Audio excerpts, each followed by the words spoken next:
লাঠির বাড়ি কম বেশি সকলেই পিঠে খেয়েছি, কিন্তু পেট পুজোয় কাজে লাগে এরকম লাঠি কি দেখেছো আগে? ভাবছো তো মাথাটা একেবারেই গেল কিনা? কি সব আবোল তাবোল বকছি! না না, একদম না, ঠিকই বলছি।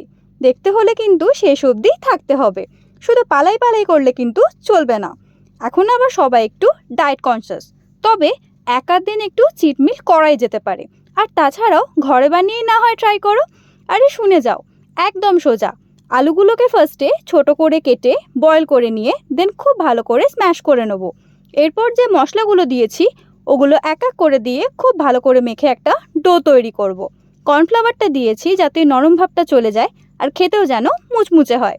তারপর ছোট ছোট লেচির মতো করে এভাবে আলতো করে লাঠির মতন লম্বা শেপ দিয়ে নেব।